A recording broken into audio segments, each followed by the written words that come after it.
high school football. The hits, the scores, the fans. Complete coverage of the high school games that matter. This is Friday Night Blitz from WFXR Sports.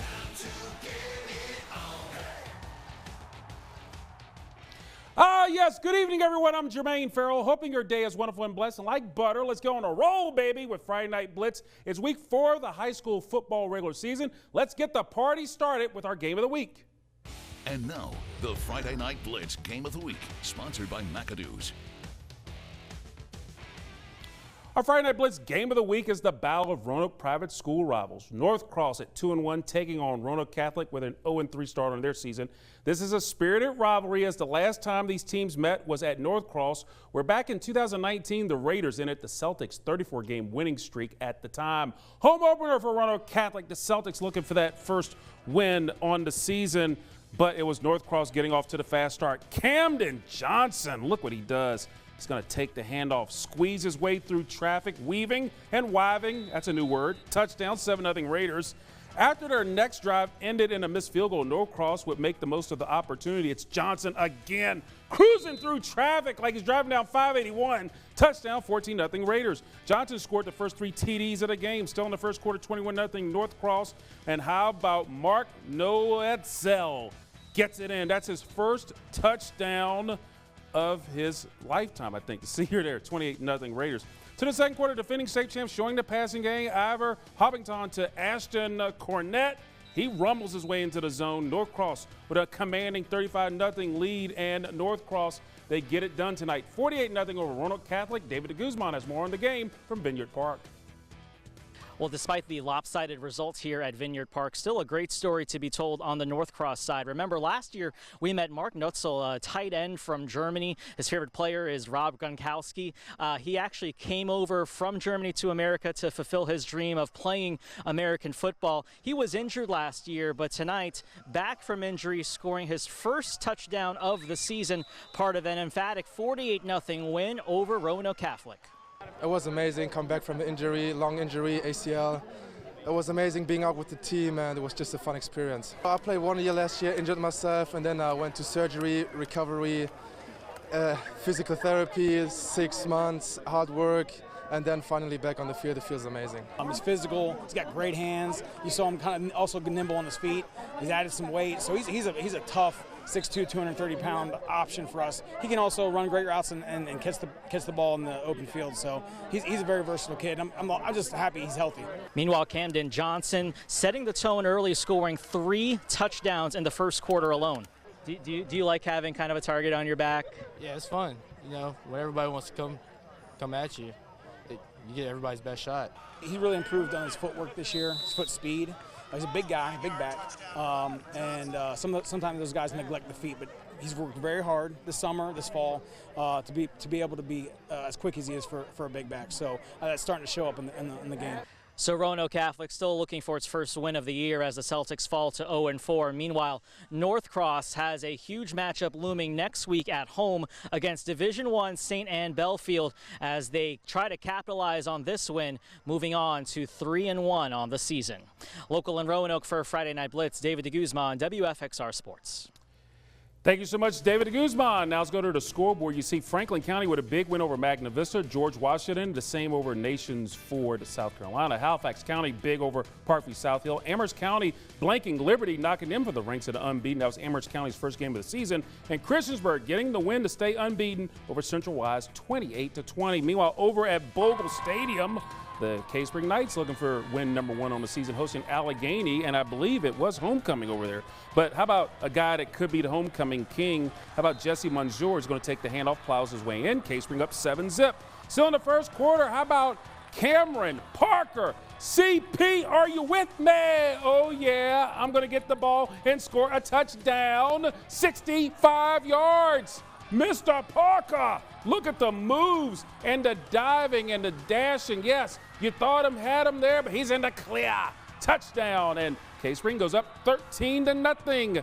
To the second quarter we go, same score, and Skylar Griffith, he's going to go to the air and hook up with Owen Sweeney, touchdown, 20-0. K-Spring. The Knights win over the Mountaineers 48-8, giving K-Spring coach Nick Leftwich his first win as K-Spring head coach. Staying in Roanoke County, Northside Vikings hosting the Salem Spartans in an always fun rivalry. We start with the first quarter, scoreless, but Salem would change that. Cam Leftwich will take the ball and run 24 yards to the house. Touchdown, Salem goes up 7-0. Now with the ball in the second on the 2-yard line, Javion Jones, double J, gets the touchdown. Spartans up 14-0. Fast forward to the third quarter, it's 21-0 Salem, and Salem with another close score. Cameron Leftwich does it there. Cam Leftwich, that is. Spartans up 28-0. Salem blanks Northside by the score of 42-0. Now, if you would like to see the Salem Northside game, we have it for you in its entirety with the student playback high school game of the week on WWCW Saturday at noon. Dave Ross and Steve Myers will be on the call. The games are produced by Franklin County High School students, and we have the complete game schedule on WFXRTV.com. More Friday Night Blitz coming up after the break. And welcome back to Friday Night Blitz, everyone. The Radford Bobcats are off to a 3-0 start under new coach Michael Chris. Now tonight, the Cats have a tough challenge against the Galax Maroon Tide. We go to the third quarter, Radford leading this one by the score of 20-10, but the Maroon Tide would make something happen, courtesy of Cale Carter. Takes it 29 yards with the move and the cut, got it in there, cutting the Radford lead to 3 at 2017. Go to the fourth quarter, the same score, and it is Carter again. We can call him Sergeant Carter. We can call him Mr. Carter. We can call him number 7 in the program, and in your heart spins his way into the zone. It's 24-20, Maroon Tide on top. But Radford will respond courtesy of their signal caller. How about Marcel Baylor? Look at the moves, look at the cuts. Crazy H, because he has 8 on his jersey. He's going to take it out to the house. 68 yards. Bobcats back on top, 27-24. Galax, though, with seconds remaining in the ball game, trying to do something with it, and they get the kick there. That'll be Alberto Vera, ties it at 27. The game will go to overtime, and it's Galax getting the win over Radford, 34-27. Meanwhile, Giles County bragging rights on the line tonight in Pearisburg. Giles hosting Narrows. Go to the first quarter. Giles Gage Fleeman. He's fleeing his way. He's going to hand it off to Nathan Sheets, and he does the rest like a convenience store, serving everybody. Touchdown. Spartans up 7-0. Later in the game, in the red zone, how about this? Look at that move by Fleeman. He gets his own number, calls it there, 14-0 Giles.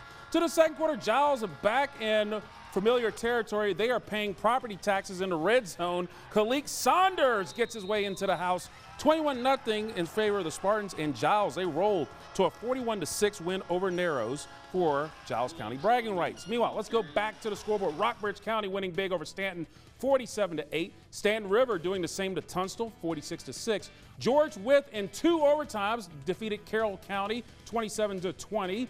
And it was Patrick County over Chatham by 6, 34-28. And Brookville doing something strong to Jefferson Forest, winning that one 68-14. Let's go over to Appomattox. Lord Bata with their tough schedule taking on the Class 2 champs and Appomattox Raiders. Second quarter's game was scoreless, and the Raiders' Grayson Pearson is going to hook up with Jaquan Walker. And Walker walks his way in from 40 yards out, 7-0 at this point, but Appomattox, they're going to get the win over LB tonight, 35-14. Another good one going on. Covington, fresh off their overtime Brackman Cup win, taking on James River at the Crib. First quarter, the ball with Covington. Javier Yancey's going to hand off to Dante Samuels, who gets it in for the touchdown. Covington up 6-0. Still in the first, James Rivers, Zeal Hammond with some zeal and some zest and good power. Yeah, he's still up. Yeah, I got it. Touchdown. What a powerful run by Mr. Hammond. James River up 7-6. Still in the second quarter. Hammond calls his own number, squeaks his way in. James River goes up 14-6. Still in the second on the ensuing kickoff. There's probably a good reason why we're showing this kickoff. Probably one of the favorite plays by our shooter, Lauren Bernstein. Look at Covington's Purcell Turner. He's turning on the Jets. 80 yards. No one is in the slot. Got it there. Covington shortens the lead to 14-12, but James River, they get the win over Covington tonight, 34-14. 32. Let's go back to the scoreboard. Martinsville winning over Dan Rivers, so they go to 2-1 on the year, 31-28. Nelson County over Cumberland, 20-6. And it's Floyd County with only one loss in the season, defeating Port Chiswell 18-6. Amelia County big over Alta Vista by the score of 50-7. Coming up, we have more Friday Night Blitz as we will preview two big rivalries in the Star City and the Hill City. Stick and stay, please.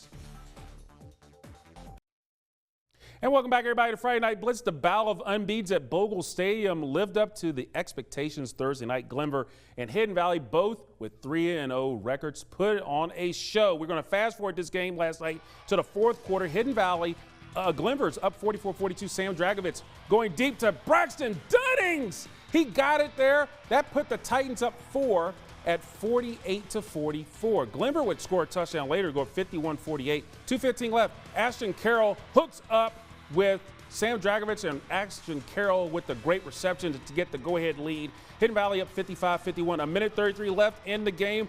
Highlanders trying to come back. Do they have a comeback in them? Do they have one more play in them? Aiden Walk is going to go, but he's going to get a supersized cup of Haterade. Interception. Joey Strong with a strong play, clinching the win for Hidden Valley, as last night Hidden Valley wins this shootout 55-51. Ryan Moy was on the scene and shares the reaction for this crazy and wild game. Well, it was a pretty wild night here at Bogle Stadium. Both teams, Glenvar and Hidden Valley, battling it out on the field, trading blow for blow. But in the end, it was not the offense, but the defense that was able to settle the score. With about 4 minutes left, I think I told our staff, whoever has the ball that's going to win. Whether that was scoring or whether that was getting a turnover. But, you know, we've got some good players, and they made some plays, and we were fortunate tonight. Our whole goal was to just not let them go deep, and we struggled with that all game. And so to come up with that interception was just huge.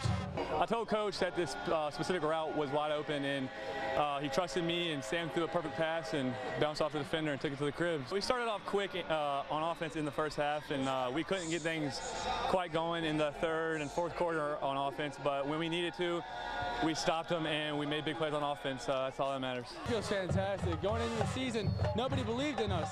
Now that we're undefeated, almost halfway through the season, we've proven the doubters wrong. I've never in my life scored 42 points in a half and been terrified to lose. But I was tonight, and credit to Coach Clifford, and it had to be a wild game to watch. Well, collectively, Glenvar and Hidden Valley put up 106 points on the scoreboard, but Hidden Valley able to come away with this one. They're now 4-0 overall. Next week, they face Franklin County. Local for Friday Night Blitz at Bogle Stadium, Ryan Moy, WFXR Sports. Thanks so much, Ryan. A couple other scores to let you in on. Central Lunenburg over William Campbell, 49-14, and Eastern Montgomery blanking Auburn 31-0 in the rivalry game. Well, it is Friday Night Blitz Spotlight time, and we take a look at a pair of big-time rivalries coming up on Saturday. Now, first off, at 1 o'clock from Merrill Gaynor Field, a matchup of Star City rivals and the Patrick Henry Patriots hosting the William Fleming Colonels in the Mayor Noel C. Taylor Classic, the winner getting the Mayor's Cup. Now, Fleming, they enter this game with an 0-3 record. They have been in all of their games with the tough schedule, and last season, this game didn't take place. For the Colonels, they're excited. This game is back on the docket. Fleming is looking forward to the matchup. I think when it's PH week, everybody gets excited. Our guys didn't have a chance to play them last year, and I know a lot of our guys miss playing against some of the guys that they know so well from across town. So, yeah, it's PH week, and a lot of guys are excited about getting out and playing. You know, anytime we get to play PH, you know, we want to do what we can, but you know, especially we got a whole lot of seniors this year. We didn't get to play last year, so you feel me? Make sure we rock out for this one. Meanwhile, on the other side of the rivalry, PH enters the game with a 1-1 record. They have owned the Mayor's Cup, winning the last 5 meetings. The Patriots are a young team, and they're looking at this game to keep all the Roanoke City bragging rights for another season. I mean, you just got to take week by week. You know, yeah, last week was good, but you know, it's a new week, new opponent, another big game. They're all big games here. You know, it seems like everybody in the Valley's rivalry, so you know, we're ready to go. I mean, it's definitely, we've been talking about it for a little bit now, and it's definitely the big game. Everybody in the city's gonna be here, and we're really trying to blow them out. We're trying to, you know, come out here and get a dub. You know, they've been talking a lot of stuff on social media, so you know, we got to come and show out. And William Fleming visiting Patrick Henry Saturday afternoon with the kickoff set for 1.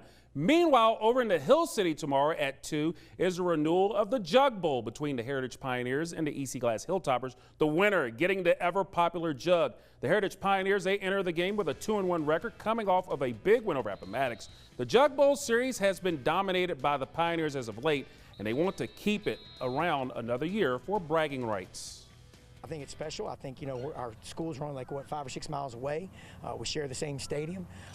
It's just a special rivalry, and it's never really something that's a dirty rivalry. There's not a whole lot of trash talk. There's a lot of clean play, and it's just come out and try to win the football game. And afterwards, you dap it up, and whoever wins this one definitely has bragging rights for the next 365 days. It's a rivalry week. It's the best game of the year. Everybody comes to see this. It's the highlight of the year. So everybody tries to play the best. Like, the records don't matter. Over at EC Glass, Hilltoppers are 3-0 on the season, which they are pleased about this year. And there is, however, the Pioneers are the keepers of the jug. And when it comes to this Lynchburg rivalry, the Toppers would love to get the jug back and keep it for a while. Whoever wins the next game gets to keep the jug. So that's what this is all about. I mean, it symbolizes brotherhood. It symbolizes the city coming together. It symbolizes who's better, who runs the city. Yeah, we've had it once since I've been here, and that's few too less. We need to have it more. With this dub, I feel like people could finally stop doubting on us, because we get a lot of doubters for having that bad season during that COVID year. So I think winning this game, all the doubters will go away. Yeah, it's a big game. We gotta, just get ready, because it's a big rival, and some of these people I've been playing with since I was little. It's just, I'm looking forward to it.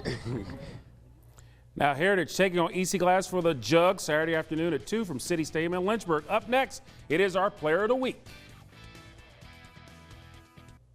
This is the Friday Night Blitz Play of the Week.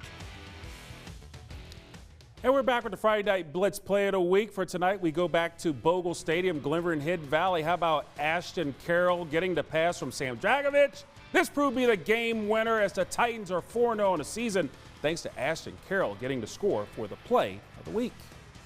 This is the Friday Night Blitz Player of the Week, sponsored by Tater Benson of MKB Realtors. It is Friday Night Blitz Player of the Week time, and WFXR Sports' Ryan Moy has our next Player of the Week for the 2021 season. Well, you can call him a triple threat. This week's player threw for over 190 yards, found the end zone twice himself, and had 2 passing touchdowns in his team's 42-7 win against Northside High. And guess what?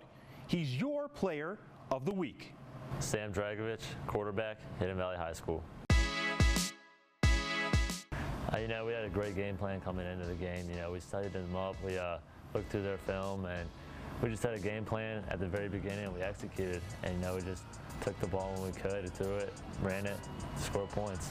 I think nobody expected us to be 3-0 coming into this season, but we just proved it, and we worked really hard throughout the offseason. I think we just have a lot of drive. We have a lot of young guys who are ready to get out there, play hard, play fast, play physical, and we just get out there and play hard. We're a family on and off the field, so we could be in school, we're all dapping each other up. We're a family. So we work really hard together, even in the off season. We're just getting the work done and putting it all together. It's just going out there every week. It's not everyone gets to go out every Friday night and play football. It's really just it's special. It's just, I don't take it for granted, and it's just I love playing the game. It's always nervous before the game, but my dad always gives me a song in the morning, and that really amps me up for the game, and really puts me over the edge and really ready to play this game. He's a great inspiration. That last season he was like, you just gotta work hard. Bad things happen. Bad things happen to everybody. Everyone messes up. Everyone does things they wish they didn't do, but it's about getting better, getting back to work, and then I did that, so we're here now. It's just something to look forward to. School's a long day, but once that final bell rings, it's ready to get work on the football field and do something you love every single day. It really means a lot. Thanks so much, Ryan, and congratulations for Sam on winning the award. Now, before we wrap up the show, I'd like to wish my beautiful baby sister, Christy, a happy and blessed birthday. And earlier this week, I'd like to wish my awesome wife, Yolanda, a happy wedding anniversary. I love you so much, my two beautiful women there. That does it for this edition of Friday Night Blitz. To see all the action, check it out on WFXRTV.com and download the WFXR News app. For David DeGuzman, Ryan Moy, and the entire WFXR crew, I'm Jermaine Farrell. Hope all of your teams are winners. Have a wonderful and blessed night and weekend, everybody.